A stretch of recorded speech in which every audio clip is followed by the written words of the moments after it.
আসসালামু আলাইকুম রহমতুল্লাহ। অষ্টম শ্রেণীর প্রিয় শিক্ষার্থী বন্ধুরা, তোমরা সবাই কেমন আছো? আশা করছি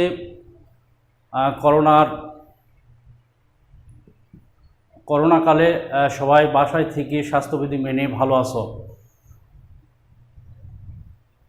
ধামরহাট ঈদুল আজহার পর ধামরহাট অনলাইন স্কুল চালু রয়েছে। এরই ধারাবাহিকতায় আমি কে আজাদ, প্রধান শিক্ষক, শঙ্করপুর উচ্চ বিদ্যালয়, ধামরহাট, নওগাঁ, তোমাদের সবাইকে ধামরহাট অনলাইন স্কুলের পক্ষ থেকে আন্তরিক শুভেচ্ছা, স্বাগতম। প্রিয় বন্ধুরা, আজকে আমি অষ্টম শ্রেণীর গণিত বিষয়ের একাদশতম অধ্যায় থেকে পরিসংখ্যান নিয়ে তোমাদের সামনে আলোচনা করব ইনশাল্লাহ। প্রিয় বন্ধুরা, এখন আমরা বোর্ডে যাই।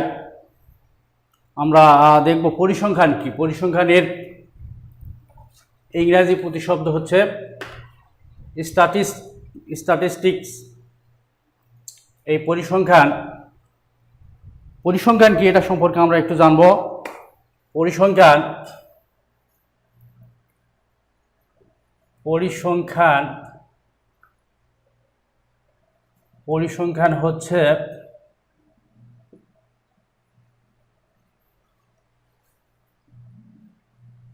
পরিসংখ্যান হচ্ছে সংখ্যাভিত্তিক কোনো তথ্য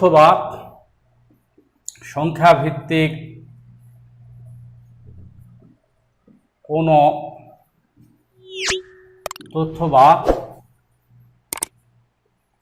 ঘটনা। পরিসংখ্যান হচ্ছে সংখ্যাভিত্তিক কোনো তথ্য বা ঘটনা। এর ফাঁকে পরিসংখ্যান এর আবিষ্কারক এবং জনককে এটা আমরা একটু জেনে নেব। পরিসংখ্যানের আবিষ্কারক হচ্ছে ব্রিটিশ গণিতবিদ আর.এফ.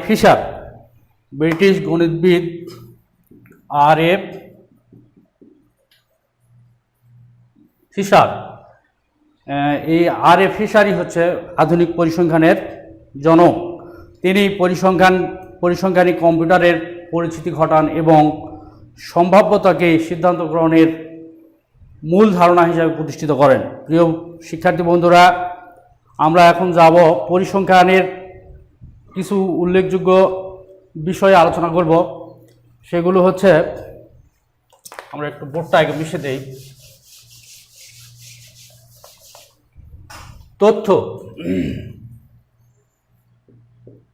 তথ্য কি? পরিসংখ্যানের তথ্য কি? তথ্য হলো কোনো ঘটনা বা বিষয় সম্পর্কিত বিশেষ বর্ণনা।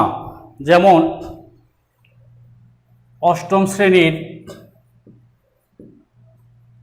গণিত বিষয়ের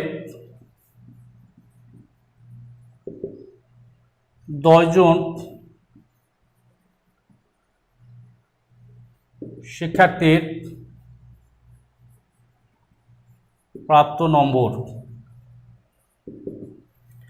হতে পারে দশম শ্রেণীর বিদ্যালয়ের অফিসে দশম শ্রেণীর এক সেট বই আছে, হতে পারে এখান থেকে ধামরহাট বালিকা উচ্চ বিদ্যালয়ের দূরত্ব 200 মিটার।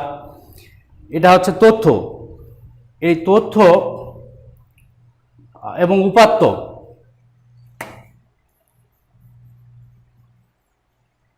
উপাত্ত কি এটা সম্পর্কে আমরা একটু জানব। উপাত্ত হলো কোনো তথ্য বা ঘটনা নির্দেশক সংখ্যা। যেমন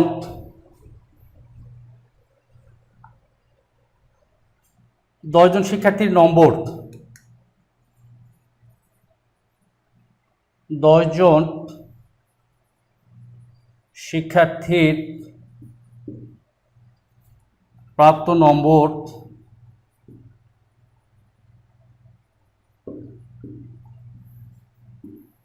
85, 80, 75, 90, 91।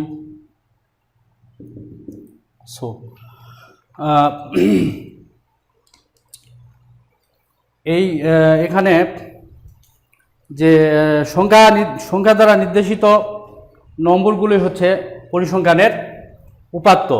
এই সংখ্যা দ্বারা নির্দেশিত যে নম্বরগুলো এখানে দেওয়া আছে, এটাই হচ্ছে উপাত্ত। এই এই উপাত্তগুলো অর্থাৎ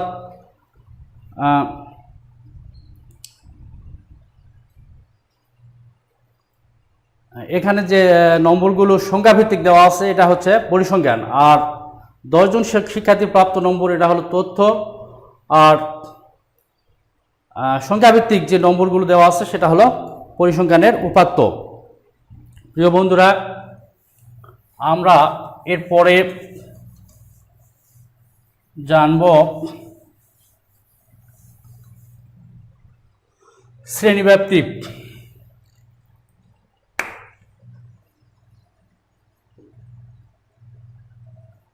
শ্রেণীব্যাপ্তি শ্রেণীব্যাপ্তি কি? শ্রেণীব্যাপ্তি হচ্ছে যে কোনো শ্রেণীর ঊর্ধ্বসীমা ও নিম্ন সীমার ব্যবধান হলো ওই শ্রেণীর শ্রেণীব্যাপ্তি। যেমন 20 থেকে 24, এখানে 20 থেকে 24 যে ব্যবধানটা সেটা হচ্ছে 5, এই 5ই হলো শ্রেণীব্যাপ্তি। এরপর আমরা জানব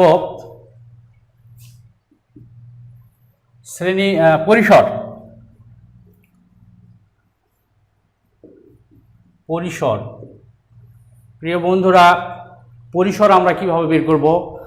এর একটা সূত্র আছে। পরিসর বের করার সূত্র হলো উপাত্ত সমূহের সর্বোচ্চ সংখ্যা মাইনাস সর্বনিম্ন সংখ্যা যোগ 1। পরিসর বের করার নিয়ম হচ্ছে সর্বোচ্চ সংখ্যা থেকে সর্বনিম্ন সংখ্যা মাইনাস করতে হবে এবং 1 প্লাস করতে হবে। প্রিয় বন্ধুরা, পরিসরের পর আমরা জানব শ্রেণী সংখ্যা। শ্রেণী সংখ্যা কি? শ্রেণী সংখ্যা হচ্ছে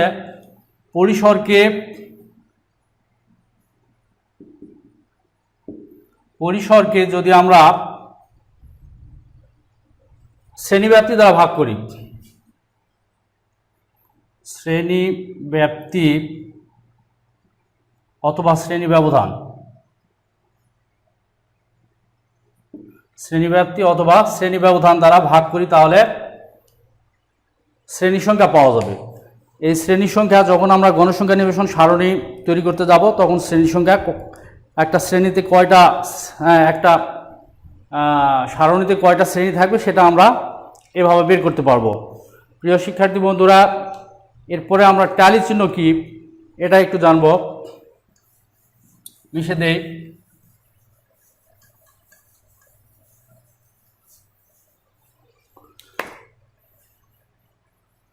ট্যালি চিহ্ন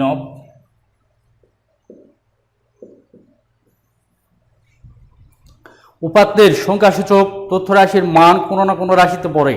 শ্রেণীর বিপরীতে সাংখ্যিক মানের জন্য ট্যালি চিহ্ন ব্যবহার করা হয়। এটা আমরা যখন সারণী তৈরি করতে যাব তখন ট্যালি ব্যবহার করব। গণসংখ্যা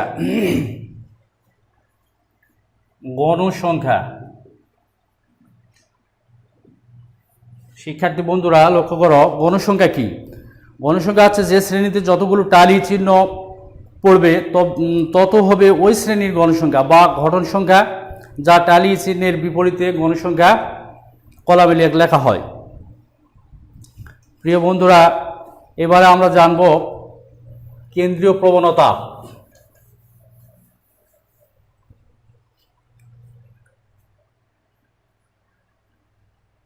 কেন্দ্রীয়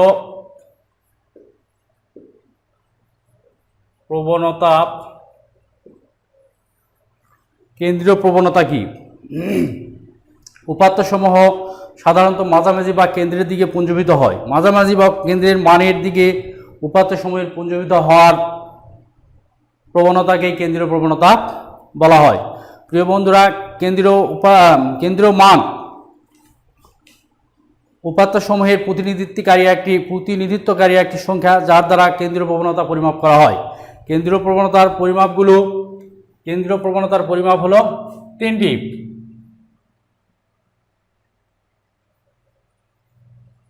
কেন্দ্রীয় প্রবণতার পরিমাপ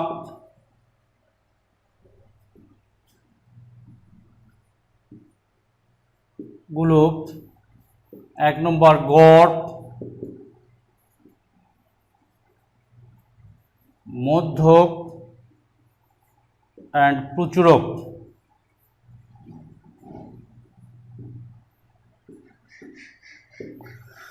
গড় বা গাণিতিক গড়, এটা সম্পর্কে আমরা একটু প্রাথমিক ধারণা নিব। গড় কি, মধ্যক কি, প্রচুরক কি? প্রিয় শিক্ষার্থী বন্ধুরা, গড় উপাত্তসমূহের সংখ্যাসূচক মানের সমষ্টিকে যদি উপাত্তসমূহের মোট সংখ্যা দিয়ে ভাগ করা হয় তবে গড় বা গাণিতিক গড় পাওয়া যায়। আমরা এই গড় সম্পর্কে একটা অঙ্ক করব, তার আগে আমরা মধ্যক এবং প্রচুরক সম্পর্কে একটু জেনে নেই। মধ্যক হলো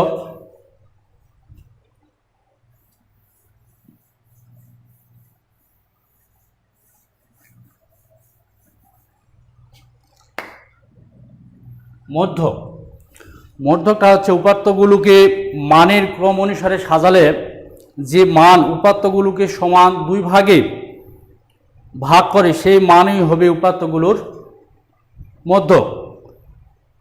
যেমন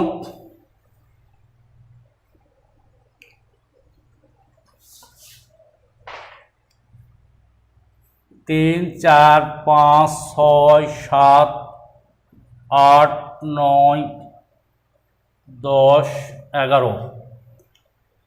এখানে মধ্যক বলতে আমরা এখন বুঝব যে উপাত্তগুলোকে সমান 2 ভাগে ভাগ করে এমন সংখ্যা কোনটি? উপাত্তগুলোকে 2 দিকে সমান ভাগে বিভক্ত করে। এখান থেকে আমরা লক্ষ্য করব পঞ্চম রাশিতে যে সংখ্যাটি আছে সেই সংখ্যাটি উপাত্তগুলোকে 2টি ভাগে বিভক্ত করেছে। তাহলে এখানে যে সংখ্যাটি পঞ্চম রাশিতে যে সংখ্যাটি আছে 7, এই 7টি হচ্ছে মধ্যক। প্রিয় বন্ধুরা, কিছু ধারণা এখান থেকে আমরা নিচ্ছি। এরপরে প্রচুরক কি এটা সম্পর্কে সংক্ষিপ্ত ধারণা নিব। প্রচুরক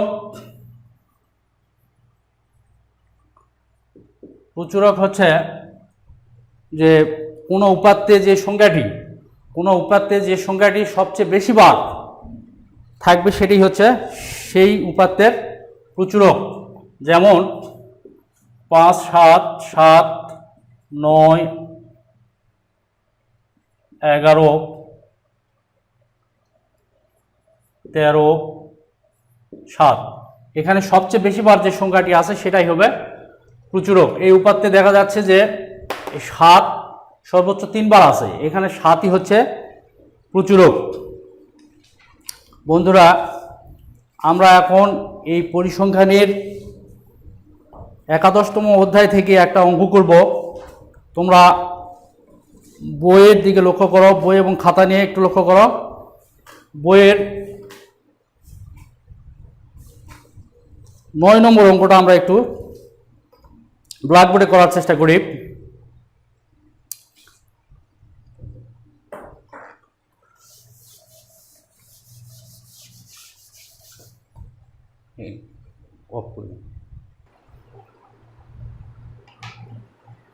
প্রিয় বন্ধুরা, আমরা এখন 11তম অধ্যায়ের 9 নম্বর অঙ্ক নিয়ে একটু আলোচনা করব।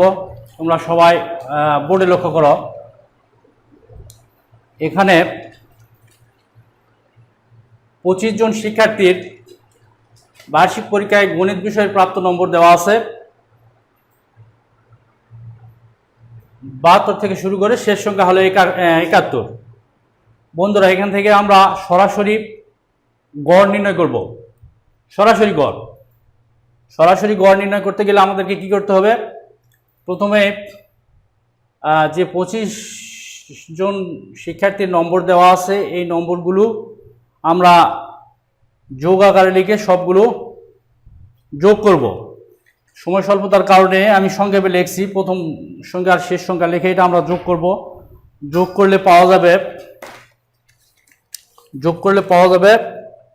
1875। এখান থেকে আমরা সরাসরি গড় বের করব। আর এখানে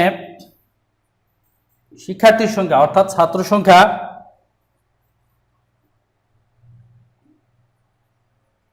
সমান 25। তাহলে আমরা এখন গড় লিখব, সরাসরি গড় সমান 25 জন শিক্ষার্থীর গণিত বিষয়ে প্রাপ্ত নম্বরের সমষ্টি, অর্থাৎ নম্বরগুলো লিখে দেই তাহলে বোঝার সুবিধা হবে। নম্বরগুলোর সমষ্টি বাই মোট ছাত্র সংখ্যা, মোট ছাত্র সংখ্যা। এখানে নম্বরগুলোর সমষ্টি হচ্ছে 1875 বাই মোট ছাত্র সংখ্যা এখানে 25। তাহলে 1875কে যদি আমরা 25 দ্বারা ভাগ করি তাহলে ভাগফল পাওয়া যাবে 75। এটি হলো সরাসরি গড়। আমরা এটাকে অ্যান্সার লিখতে পারি, এটা সরাসরি গড়। এখন আমরা খ নম্বরে দেখব যে শ্রেণীব্যাপ্তি 5 নিয়ে গণসংখ্যা নিবেশন সারণী তৈরি করো এবং সারণী থেকে গড় নির্ণয় করো। তাহলে এটা একটু মিশে দেই।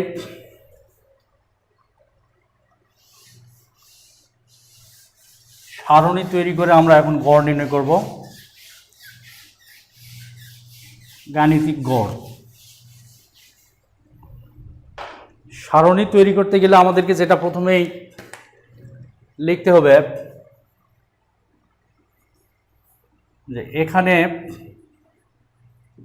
সর্বোচ্চ সংখ্যা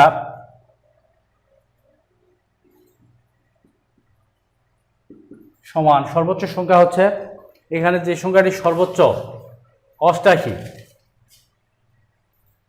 এবং সর্বনিম্ন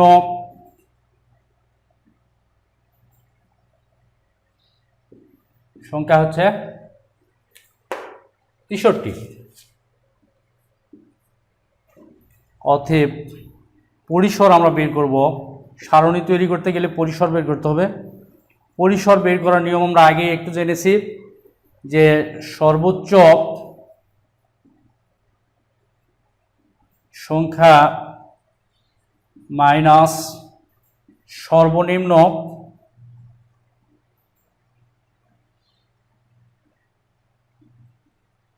সংখ্যা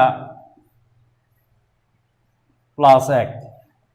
তাহলে এখানে সর্বোচ্চ সংখ্যা হচ্ছে 88 মাইনাস সর্বনিম্ন সংখ্যা 63 সমান আমরা লিখতে পারি, বিয়োগ করলে পাওয়া যাবে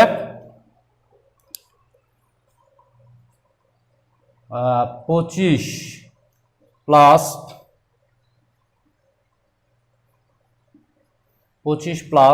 1 ইকুয়াল 26। আমরা পরিসর বের করে নিলাম, এখানে পরিসর বের হলো 26। এখন আমরা সারণী তৈরি করতে গেলে যে কয়টা শ্রেণীতে বিভক্ত করব এই শ্রেণী সংখ্যা আমাদেরকে বের করে নিতে হবে। তাহলে শ্রেণী সংখ্যা বের করব,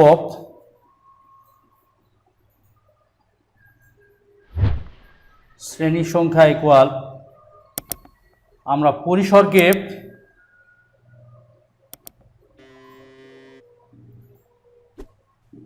শ্রেণী ব্যবধান দ্বারা ভাগ করব। আমরা এখানে অঙ্কের মধ্যে উল্লেখ আছে যে শ্রেণীব্যাপ্তি 5 নিয়ে, তাহলে শ্রেণীব্যাপ্তি এখানে আমরা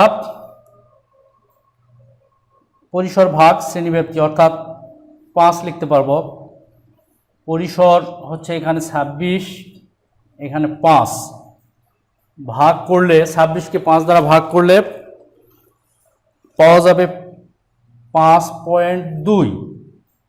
ভগ্নাংশ সংখ্যা রাখা যাবে না, এখানে আমাদেরকে লিখতে হবে 6, অর্থাৎ শ্রেণী সংখ্যা হবে 6। এখন আমরা গণসংখ্যা সারণী তৈরি করব। তার আগে লেখাগুলো একটু মিশে দেই।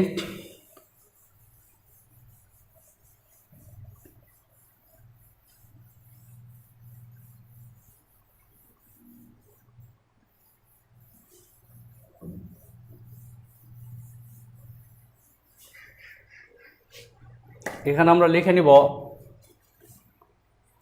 63 থেকে শুরু করে শ্রেণী ব্যবধান বা শ্রেণীব্যাপ্তি, শ্রেণী ব্যবধান বা শ্রেণীব্যাপ্তি 5 নিয়ে গণসংখ্যা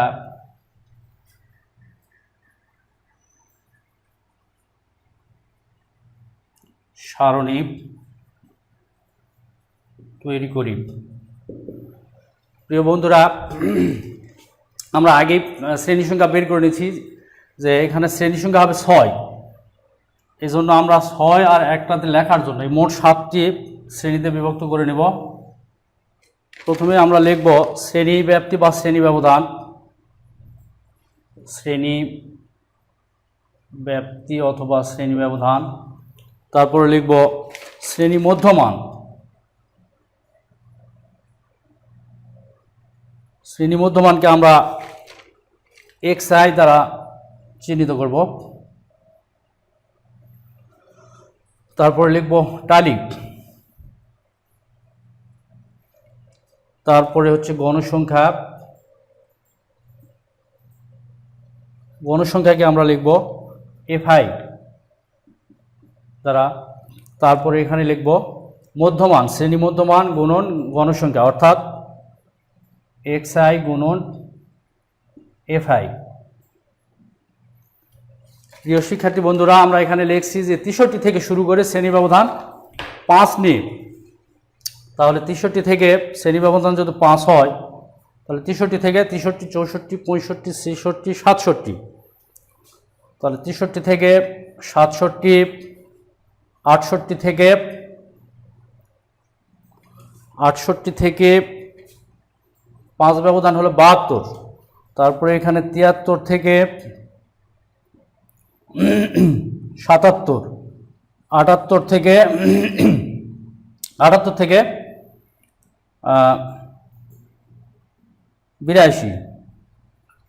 79, 80, 81, 82। তারপরে হলো 83 থেকে 87, 88 থেকে 92। প্রিয় শিক্ষার্থী বন্ধুরা, শ্রেণী মধ্যমান, শ্রেণী মধ্যমানটা কি এটা আমরা একটু জেনে নেব। শ্রেণী মধ্যমান হচ্ছে এখানে সর্বনিম্ন সংখ্যা প্লাস সর্বোচ্চ সংখ্যা দুইটা যদি আমরা যোগ করি, যোগ করে 2 দ্বারা ভাগ করলে যে সংখ্যা পাওয়া যাবে সেটাই হবে শ্রেণী মধ্যমান। তাহলে এখানে 63 প্লাস 67 ভাগ 2 দিয়ে আমরা পাবো এখানে 65। এখন একটা শ্রেণী ব্যবধান, এখানে শ্রেণী মধ্যমান হচ্ছে 65, তাহলে ব্যবধান যদি 5 হয় তাহলে পরেরটা হবে 70, তারপরেরটা হবে 75, তারপরেরটা হবে 80, তারপরে 85, তারপরে হবে 90। প্রিয় বন্ধুরা, টালি, এই টালি কিভাবে আমরা নির্ণয় করব সেটা একটু দেখি। যে এখানে 63 থেকে শুরু করে 71 পর্যন্ত এই উপাত্তগুলোতে, অর্থাৎ 63 থেকে 67 পর্যন্ত কয়টা সংখ্যা আছে? তাহলে 63 থেকে 67 পর্যন্ত সংখ্যা আছে এখানে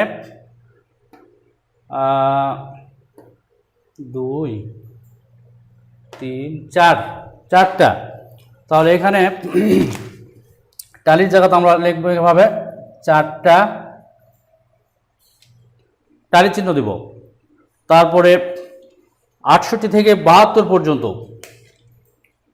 কয়টা সংখ্যা আছে? এখানে আছে 68 থেকে 72 পর্যন্ত সংখ্যা আছে 5টি, এই জন্য আমরা এখানে টালি চিহ্ন দেব 5। তারপরে 73 থেকে 77 পর্যন্ত সংখ্যা আছে 7টি, এই জন্য আমরা টালি চিহ্ন দিব এভাবে 1, 2, 3, 4, তারপর একটা বাঁকা চিহ্ন, তারপরে আবার 2টা।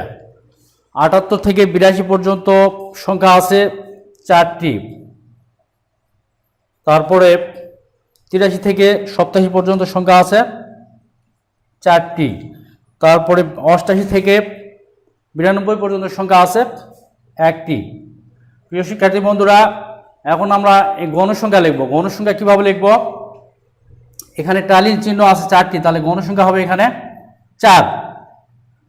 তারপরে এখানে টালির চিহ্ন আছে 5, তাহলে এখানে গণসংখ্যা হবে 5, এখানে হবে 7, এখানে হবে 4, এখানে হবে 4, তারপরে 1।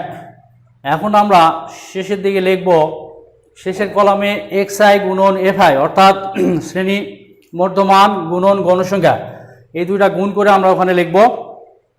65 আর 4 যদি আমরা গুণ করি, 4 5 20, 0 হাত থেকে 2, 4 6 24 আর 2 26, অর্থাৎ 260। তারপরে 5 দিয়ে 70কে গুণ করলে 5 7 35, একটা 0, 350। তারপরে 7 দিয়ে 75কে গুণ করলে পাওয়া যাবে 525। তারপরে 4 আর 80 গুণ করলে 4 8 32, 320। 4 দিয়ে 85কে গুণ করলে 340। 1 দিয়ে 90কে গুণ করলে 90। প্রিয় বন্ধুরা, এখন আমরা যোগ করব গণসংখ্যা। মোট এখানে গণসংখ্যা হলো, সবগুলো যোগ করলে গণসংখ্যাকে এন দ্বারা চিহ্নিত করা হয়, অর্থাৎ গণসংখ্যার মোট গণসংখ্যা হলো 25। আর এখানে xi fi এর এটাকে আমরা মোট সংখ্যা অর্থাৎ যোগ করব। যোগ করলে এখানে আমরা লিখব summation of xi fi equal, যোগ করলে পাওয়া যাবে 1885। এখন আমরা সরাসরি অর্থাৎ গাণিতিক পদ্ধতি, অর্থাৎ সরাসরি গড় গাণিতিক পদ্ধতিতে গড় নির্ণয় করব। উপরে এটুকু মিশে দিচ্ছি।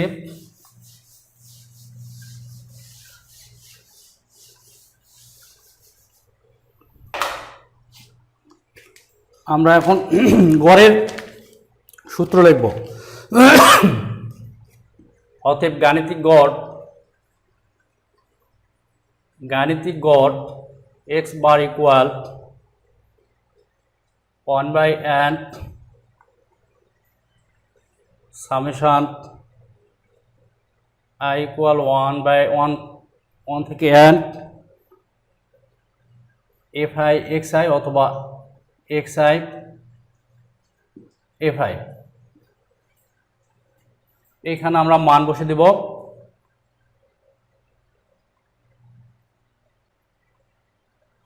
1/n এর মান হচ্ছে 25 গুণন সামেশন অফ xi fi এর মান আছে 1885।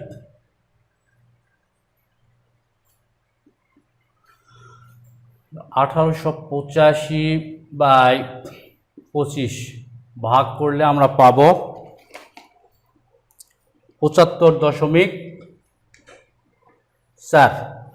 প্রিয় বন্ধুরা, আমরা সারণী থেকে গড় নির্ণয় করে পেলাম 75.4। সারণী থেকে গড়ের পার্থক্য নির্ণয় করব, অর্থাৎ